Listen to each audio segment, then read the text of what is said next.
A nova tarifa de água da Sabesp foi publicada nesta semana, no início desta semana, e o valor é 15% menor do que estaria previsto antes do processo de privatização, se ainda fosse uma estatal.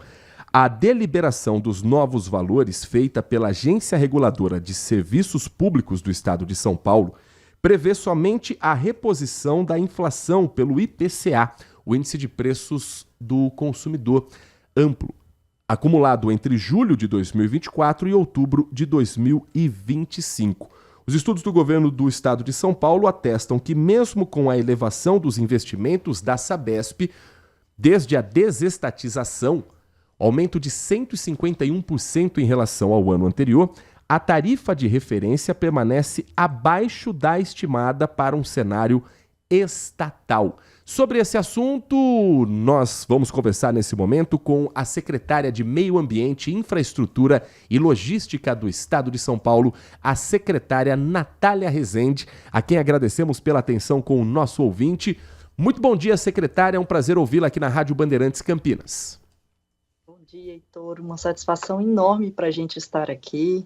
Um bom dia aí para todo mundo que está nos acompanhando. Para a gente é sempre um prazer. Obrigada pela oportunidade e, sobretudo, de falar de um assunto que é tão importante que a gente fica feliz de ver os resultados e compartilhar também com quem está nos acompanhando. Obrigada, viu? Como é que se chega a essa conta e a essa avaliação de que, se não tivesse passado pela desestatização, a conta poderia ser mais cara nesse final de 2025, secretária? Isso, então, a gente fez, lá quando a gente estava no processo de privatização, uma curva do que aconteceria se a gente não fizesse o processo. E aí a gente colocou no contrato para ser transparente, para falar assim, olha, a gente está fazendo esse processo para fazer mais investimento que precisava. A gente estava com investimento defasado em esgoto, por exemplo, em perda d'água, e, por outro lado, a gente não queria que isso pesasse na conta das pessoas. Então, a gente colocou no contrato essa curva, como é que isso aconteceria, já com tudo calculado, tudo auditado, e aí agora a gente fechou o primeiro ciclo, o primeiro período de avaliação regulatória. O que a gente verificou, tá? Para compartilhar aqui com quem está nos acompanhando. A gente verificou um aumento muito grande de investimento, 151% a mais do que se a gente comparar com o período pré-privatização, 15 bilhões que foram investidos, e uma redução em relação ao que seria de 15%. Tá? Então, a gente foi olhando todos os investimentos que foram feitos, tudo que é necessário, como que seria essa curva da tarifa pública que a gente colocou no contrato, e agora sem o aumento real que vai constar aí na conta das pessoas a partir de janeiro. E como é que isso acontece, né Heitor, assim, para a gente explicar para as pessoas? Porque a gente mudou a forma regulatória. Tá? Então, a mudança que a gente fez no contrato, na regulação, a criação do fundo de apoio, que tem lá recurso do Estado, propiciou com que a gente tivesse esse resultado. Um aumento de 151% de investimento com zero aumento real na conta das pessoas. O que a gente vai aplicar, que vai ser visto aí na conta, é apenas IPCA, né, que a gente precisa colocar lá de recomposição da inflação, desde lá, como você comentou, bem do início do contrato, que foi julho de 2024. Então, zero de aumento real, com um aumento muito expressivo de investimento. Como que isso foi possível? Por causa do contrato que a gente fez, da regulação que a gente fez com a privatização. Lembrando que agora a gente só coloca na tarifa depois que o investimento for feito. Como é que era antes? A Sabesp colocava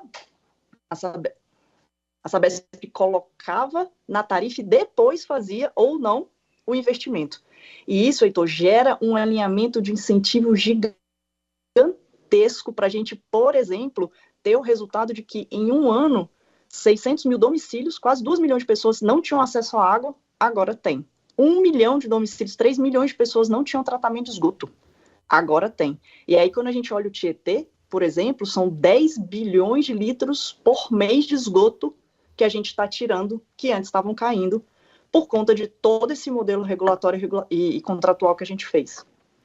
a conta residencial vai ficar de 39 centavos a R$ 1,07 por metro cúbico mais cara. Então, por exemplo, o cliente da modalidade residencial, a conta varia de R$ 6,00 a R$ 16,50 pelo consumo do metro cúbico. Então, quem gasta hoje R$ 6,00 vai passar a gastar R$ 6,39, por exemplo.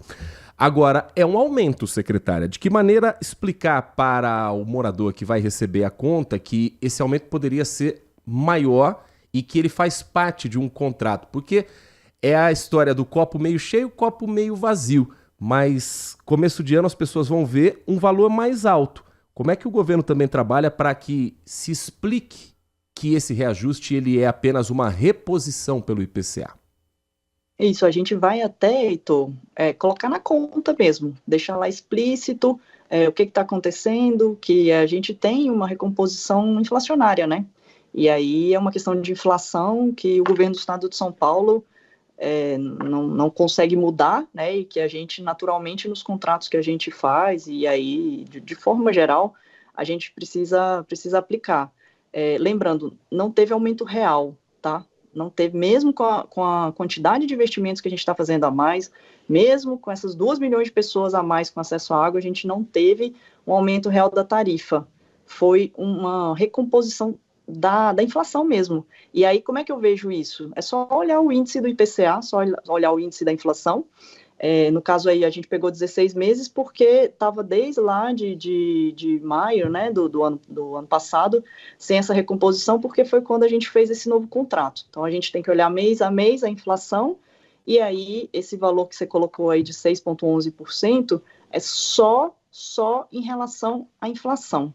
Não teve nada de aumento real. É importante a gente frisar isso, se a gente quer colocar na conta também, para as pessoas terem noção que deu certo esse modelo que a gente fez, no sentido de que a gente está avançando muito em relação ao investimento, e mesmo assim a gente só está recompondo a inflação, que aí é algo que a gente precisa fazer, até para seguir contrato, para dar segurança jurídica, enfim, para não pesar na conta das pessoas. Lembrando, então, uma coisa que é importante, tá? Com esse contrato novo da Sabesp, a gente melhorou e muito, e fez a melhor tarifa social do Brasil, tá? E aí é para quem mais precisa mesmo, com desconto de até 78%. Se a gente olhar o federal, né, a lei federal, ela coloca desconto de 50%. A gente está indo até 78%, e hoje a gente está chegando a 6 milhões de pessoas com tarifa social. Antes a gente tinha 3. Então, para quem mais precisa, a gente está tendo também esse cuidado especial de olhar, de colocar uma tarifa social, de ampliar cada vez mais essa tarifa social, de vincular o CAD único para a gente ter uma organização de banco de dados e de, para todo mundo, só recompor a inflação. Não dá nada de aumento real. E isso a gente quer colocar na conta também, então explicar, botar um QR Code, levar para vídeo, enfim, a gente está querendo cada vez comunicar mais para dar essa transparência para as pessoas. Nath Luquezzi, estamos conversando com a secretária de Meio Ambiente, Infraestrutura e Logística do Estado de São Paulo, a secretária Natália Rezende. Muito bom dia, secretária. Além disso, as tarifas que foram aplicadas aqui em São Paulo, elas permanecem abaixo das que foram cobradas em capitais como Rio de Janeiro, Brasília. Qual que é a importância de fazer essa comparação? Isso, muito bem lembrado. A gente teve a única tarifa do Brasil, importante a gente falar, e isso foi reconhecido em publicação internacional, inclusive, que abaixou. Então, quando a gente fez o processo de privatização, assim que a gente assinou o contrato, a gente teve uma redução de 10% para os vulneráveis, para quem mais precisa, 1% para residencial, meio ali para o industrial e comercial. E isso foi reconhecido, foi a única tarifa que teve essa redução. E agora, o que a gente faz? A gente só coloca a recomposição inflacionária, a gente não coloca mais nada. Então, o que acontece normalmente? Normalmente, isso, independentemente de ser público, privado, quando você tem um aumento muito expressivo de investimentos, para poder remunerar aqueles investimentos, a tarifa ela acompanha. Sabendo disso, e isso a gente fez muita comparação no mundo inteiro, vendo que deu certo, que deu errado, a gente propôs um modelo regulatório em que eu só vou remunerar, primeira coisa, depois que eu fizer o investimento, isso é importante, vou criar um fundo, a gente criou um fundo o Estado permanece na Sabesp, né? A gente tem 18%. Todo o lucro do Estado a gente coloca nesse fundo. Para quê? Para ajudar nessa questão da tarifa. Então, esse é um mecanismo inovador que a gente criou exatamente com essa preocupação. Eu preciso fazer muito investimento, a gente vai fazer 70 bilhões até 2029 para puxar o prazo de universalização em 4 anos. A lei federal fala que a gente precisa levar água, coleta, tratamento de esgoto para todo mundo até 2033. O Estado de São Paulo vai fazer isso até 2029. Isso é muito relevante para a despoluição de rios, para a saúde das pessoas. E aí, quando a gente fez isso, a gente falou, poxa, eu vou criar um mecanismo aqui para poder proteger quem mais precisa e todo mundo de forma geral. Então, a gente só está conseguindo agora dar só a recomposição inflacionária por conta de tudo isso que a gente criou, aumentando em 151% o investimento em relação à Sabesp pública, vou falar assim. Secretária, no final de semana foi divulgado um dado da Sabesp a respeito do sistema Cantareira, com cerca de 20,8% da capacidade de operação, o que é tratado como o menor nível de volume de água desde a crise hídrica de 2015. Uma vez terceirizada a Sabesp, o governo do estado ainda tem a autonomia sobre esse trabalho para evitar uma crise hídrica como o estado de São Paulo já viveu, e como é que a secretaria, o governo como um todo, se prepara caso o período de verão, como se espera, seja bem chuvoso, não venha com tanta precipitação? Isso, Heitor, ótima pergunta. E o que a gente tem observado, tá? Na verdade, a regulação e a fiscalização, até em virtude desse contrato, tá? E de todo o fortalecimento que o nosso governador Tarcísio de Freitas fez em relação às agências, tem melhorado. Então, a gente está tendo um controle melhor, a gente está tendo uma governança melhor em relação a esse assunto. Em qual sentido, tá? A gente tem atuado muito em prevenção, em planejamento, em fazer a metodologia que a gente tem deixado lá no nosso site, no site da SP Águas, a Agência Reguladora de Recursos Hídricos, que o nosso governador criou para melhorar cada vez mais essa regulação, de forma com que todo mundo acompanhe, Heitor, não só o estanque do reservatório, tá? Não só o nível que a gente tem lá no site da Sabesp, né? Mas também o comportamento ao longo do período seco, período chuvoso, até o final do período seco do ano que vem. Por que a gente está fazendo isso? Para ver o que eu preciso fazer em relação à operação de redução de perdas à noite, que é a chamada gestão de demanda noturna, as obras que a gente está acelerando. Segunda-feira, a gente entregou uma obra super importante, que aumenta a capacidade do sistema do Alto Tietê em 17%. Lá no Alto Tietê, lá em Biritiba-Mirim, e a partir do momento que eu melhoro o Alto Tietê, eu também ajudo Cantareira, porque a gente faz operação conjunta. A gente, por causa dessa regulação que eu comentei, desse contrato, a gente acelerou em 6 meses. Entregamos agora, vai ser muito importante para o período chuvoso, porque a gente usa o excedente do que cai lá no Rio Sertãozinho para jogar 98 metros, 8,5 quilômetros de adutora, 500 metros de túnel, 8 bombas para jogar no Alto Tietê, e aí permitir esse aumento de capacidade em 17%. Então, quando eu faço isso tudo, eu atuo muito na prevenção, no planejamento, de forma com que a gente não tenha crise. A gente está num cenário de escassez, num cenário de atenção, porque tem chovido menos. É importante a gente falar isso. Só para te trazer alguns números, Heitor. A gente fechou novembro com Cantareira a 108 milímetros de chuva. A média histórica é de 150. O que a gente vê? Uma situação próxima de 2021, distante de 14/15, tá? Diferente de 14/15, próxima de 2021, que foi uma seca prolongada, em que choveu, por exemplo, no Cantareira, 111 milímetros. Então, tá ali a curva de contingência que a gente fez, muito nessa lógica de prevenção, a gente vê rente a 2021. Como é que a gente conseguiu fazer isso? Porque a gente fortaleceu a regulação. Então, hoje a gente tem um comitê interagências, Arcesp, que cuida do serviço, que olha a questão de gestão de demanda noturna, junto com a SP Águas, que olha o nível dos reservatórios de forma geral, no estado inteiro.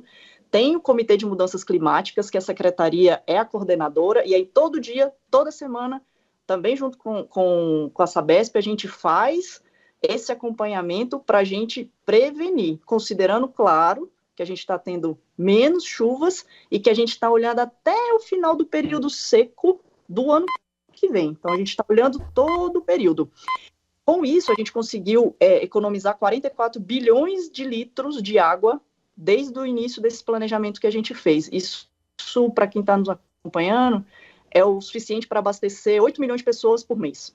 Tá? Então, a gente tem visto, sim, uma eficiência. Agora, uma coisa, Heitor, que é importante, a gente, claro, precisa sempre da participação das pessoas, né, para consumir racionalmente o uso dos recursos hídricos, para fechar a torneira enquanto escova os dentes. Isso é uma coisa que a gente tem tentado cada vez falar mais, porque é atuação conjunta mesmo, considerando que está chovendo menos, tá?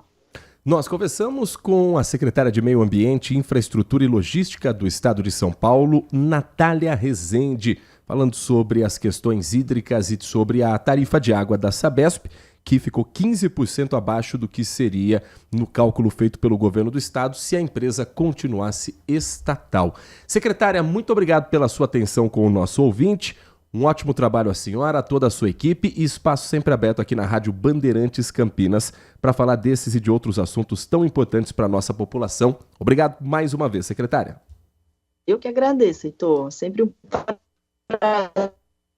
prazer estar aqui com vocês, com os ouvintes da Rádio Bandeirantes também. A gente fica muito feliz de ter para passar informação, esclarecer o que for necessário e sempre que você chamar a gente, estaremos aqui a postos para conversar, para tirar dúvida, para ouvir, para ver como é que a gente pode melhorar, enfim, para melhorar a vida dos paulistas, né? É isso que o Estado de São Paulo, é isso que o nosso governador está aqui para fazer. E eu agradeço demais a oportunidade.